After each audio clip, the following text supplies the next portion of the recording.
I wanted to get more into Dear Glenn Beck, Egypt Destabilization Op hatched by the globalist, not the communist. And the reason for that title is because the New World Order globalists who are in power now have been in power for at least about 100 years in its present form, probably longer. And everything we've seen going on with geopolitics, including in the Middle East region, has been controlled by British intelligence and the British Empire designs, which means that they're always using the Hegelian dialectic to play both sides. They fund an enemy, then they fight against them. When they replace a dictator, they always have someone new to go in, and they, most importantly, never want too strong of a leader to stay in power for too long. You saw this in Egypt the whole time. Not only has British intelligence been behind the radical elements in that region, they have put in place and taken out the dictators. The Muslim Brotherhood and the CIA ran out Nasser in the 70s, well, in the late 60s and then the 70s. They challenged his power, then he had to kind of fight for it. Then we saw Nasser have really a well-timed and suspicious death, and he's not the only leader. But this is all part of the larger British intelligence, now American, great game for geopolitical control. And in the post-World War II era, you really saw U.S. military forces taking over what had been the British Empire. The realignment, given the victories of the Allies in World War II, you saw the British convince the U.S. that they need to kind of take over these bases, put bases into place, and make sure they maintain stability over the global system by keeping chaos in the region.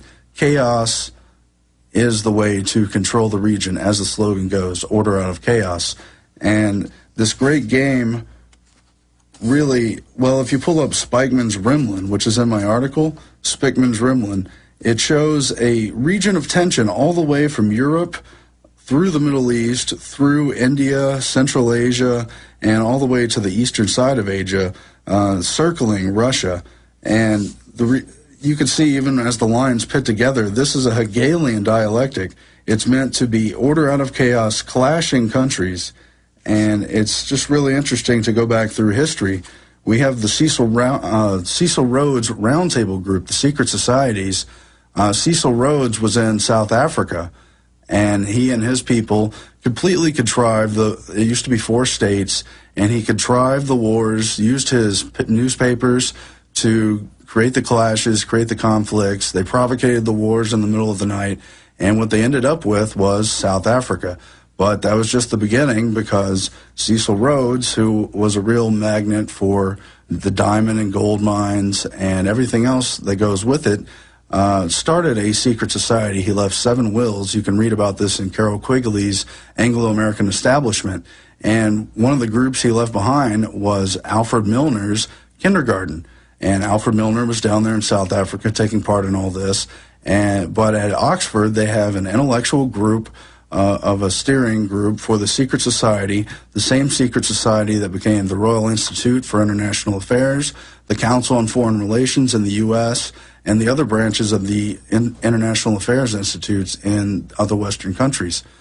The reason these groups are important is because they covertly have steered all these nations which used to be under British control and put in place a shadow government, in many cases making these countries feel like they had a true uprising. And the reason I'm bringing this up is to parallel it to Egypt. You have Lionel Curtis, one of the head of the Cecil Rhodes Secret Society Milner Kindergarten, who was also in South Africa, who had interactions with Gandhi when he started his protest in South Africa against the racial policies on the first-class train tickets, against mandatory thumbprinting, against ID cards. And all that was really a provocation to the larger Indian Revolution that culminated in Indian independence in 1947. The Cecil Rhodes Secret Society, particularly through Lionel Curtis, really steered that whole thing. The British, who took over India starting in the 1600s and really had gained full control by the mid-1800s, really never lost control, even through the Indian independence. They maintained a shadow government behind them, And you see this yet again in Lawrence of Arabia, the famous film by David Lean.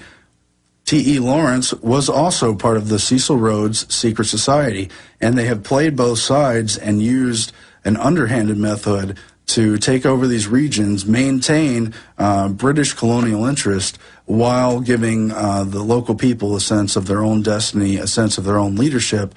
You can see that in the film, but basically T.E. Lawrence single-handedly unites the Arabs, the various Arab tribes who were not a nation at that point, and gets them together during the World War I period and wins victory for them, only to sell them out in negotiations with the Treaty of Versailles, and that's very interesting as well.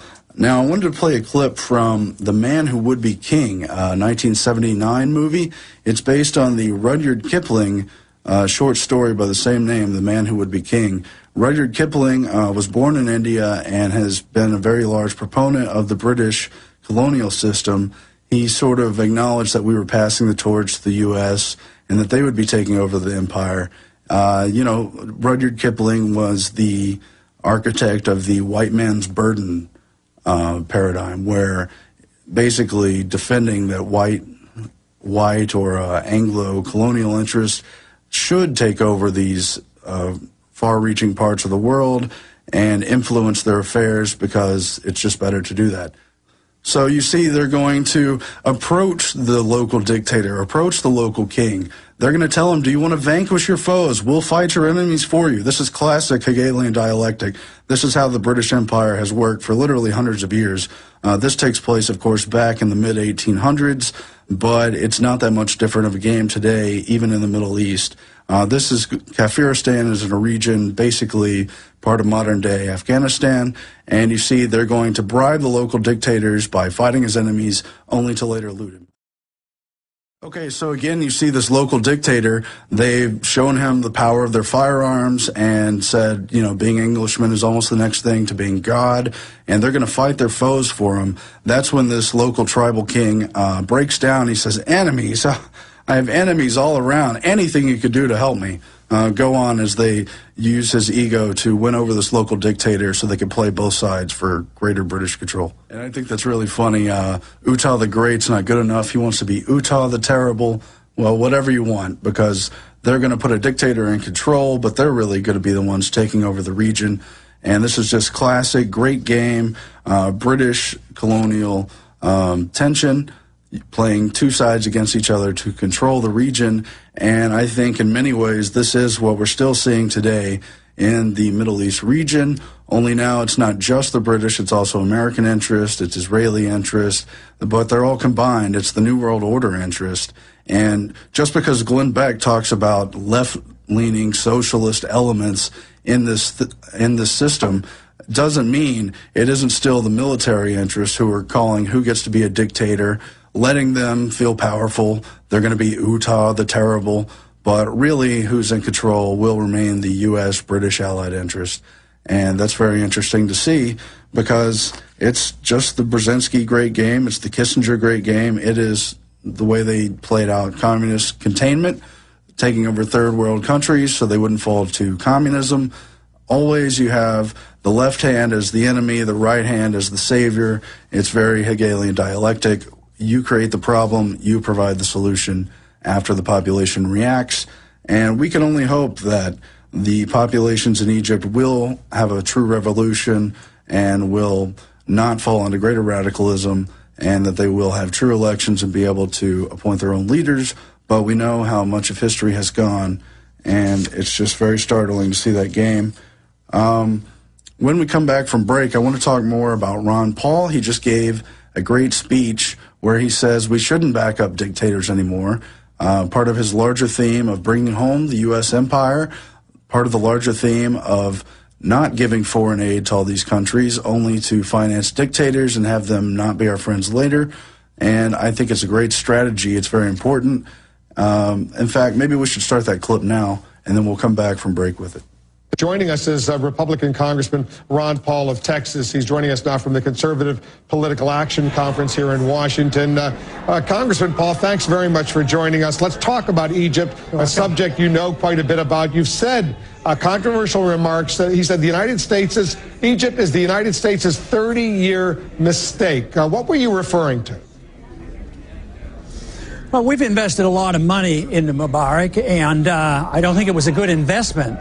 It was stable for a while, but it was building the resentment and the instability that finally burst out. So I would say the $70 billion was not worth it, and that unfortunately many of those dollars ended up in Swiss bank accounts for his family. So I think it was a big mistake, and we really don't have the money to spare, and I don't think it does anything for our national security. So if you had your way, the $1.5 billion a year that the U.S. provides Egypt in military, mostly military, about $1.3 billion, about another $200 million in economic assistance. If you had your way, all of that would be gone immediately. Is that what you're saying? Oh, yeah, I think so. I mean, I'm not a believer in foreign aid. And, you know, I sort of liked what Eisenhower did in 1956. I was a college student then, had remembered the Korean War, and when the British and the French were attacked by the Egyptians to take the canal, and they went to Eisenhower, and Eisenhower said, I don't want to have anything to do with it. So I think that was good advice, and that's probably the way we should have stayed that way. And we should do a lot less, a lot sooner, and not waste all this money because it tends to come back to haunt us. It reminds me a little bit about propping up the Shah of Iran. Just look at that problem. Then we ended up with the Ayatollah. So they're not good investments. I like the founder's advice. You know, be friends with people and trade with people and negotiate and get along.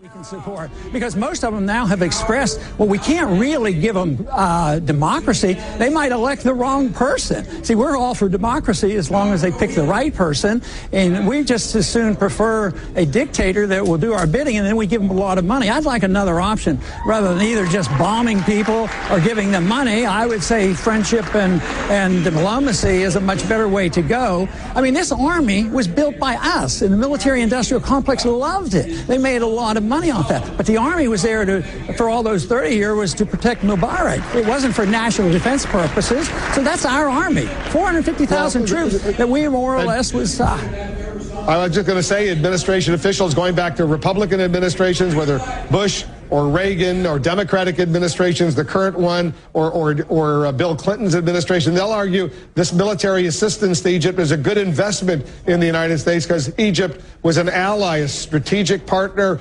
and cooperated with the U.S. in the war on terror, for example. So this was money well spent. That's the argument we've heard now for 30 years. Well, yeah, but I think our current events proved my point. It wasn't well spent because it ended up in chaos, and we don't know who the next dictator is going to be, and it helped contribute to our bankruptcy. So I would say maybe the next leader of Egypt will. But if the next leader of Egypt, Congressman, is a democratically elected leader, popular, and doing all the right things, it wouldn't necessarily be a dictator. Why do we have to assume the next leader of Egypt is going to be a dictator?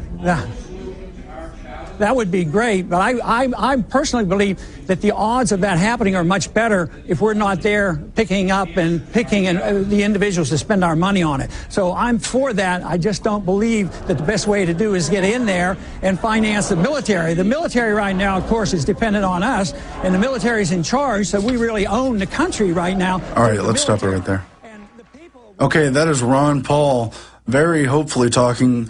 It's very hopeful to me, rather, that they can finally talk about cutting military spending, bringing home the troops, ending this overseas foreign empire. And the conservative movement at CPAC really has shown that they're behind Ron Paul on this, and they see through the neocon game, and they've had enough of the Cheney and Rumsfeld types. I've just gotten word that We Are Change has confronted Dick Cheney. You can look for that tomorrow. But for today, we can really hope that we won't continue to destabilize the region, to fund these dictators and to fund supposedly democratic movements only to see them go astray. It's very good that we're talking about bringing ourselves back to a nation-based, constitution-based system. And I'm just excited to see Ron Paul talking about that and that issue being on the table.